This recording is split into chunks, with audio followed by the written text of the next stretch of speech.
This husky was an escape artist. He swung his paws hard and dug at the ground. Dirt flew up high. It instantly drew the attention of other dogs. However, there was a stone blocking the way. This made the dog's efforts come to nothing. He tried several different places, but the owner had blocked every spot with stones below. It was completely impossible to dig out. Other puppies soon lost patience, but the dog didn't give up at all. He dug more than a dozen holes. Finally, he dug 20 centimeters away from the fence. He successfully went around the blocking stone. He escaped from underground. Even if locked in an airtight prison, the dog couldn't dig his way out, but he could use his keen instinct. He found a hole in the roof. He first crawled into the cabinet. He climbed up onto the table from the back. Then he climbed onto the cabinet top from the table surface. He accidentally broke a row of glass jars. Then he jumped onto the roof beam. He walked leisurely in the air. Finally, he actually squeezed out from the roof's air vent. But the dog's escape wasn't for freedom. He rushed quickly into the wilderness. He caught up with the sled dog team, led by his owner. He first messed up the orderly sled team. Then he led the other dogs to chase reindeer. The sled dogs that were usually obedient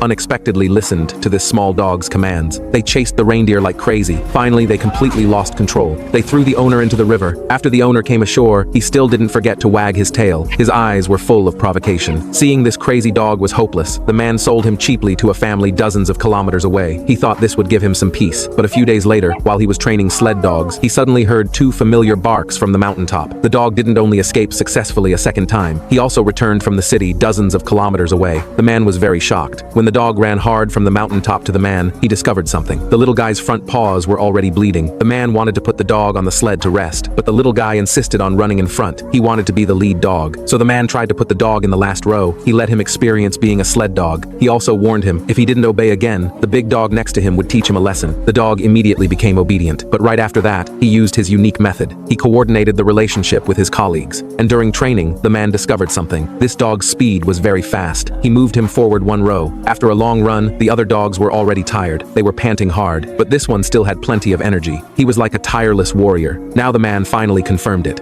He was born for the sled. On the return trip, the dog was already arranged in the position of lead dog. To express his love for the dog, the man named him Togo. Under his careful training, Togo gradually grew into an excellent lead dog. Not long after, a diphtheria epidemic swept through the entire small town. Hundreds of children in the town were infected. 7 of them, sadly, died. But the life-saving serum was 1,085 kilometers away from the town. But they only had 6 days. The airplane couldn't operate normally due to blizzard weather, so everyone unanimously decided on something. In this emergency situation, there was only one way. They had to rely on sled dogs. They had to trek across the snowfield on foot, bring the serum back.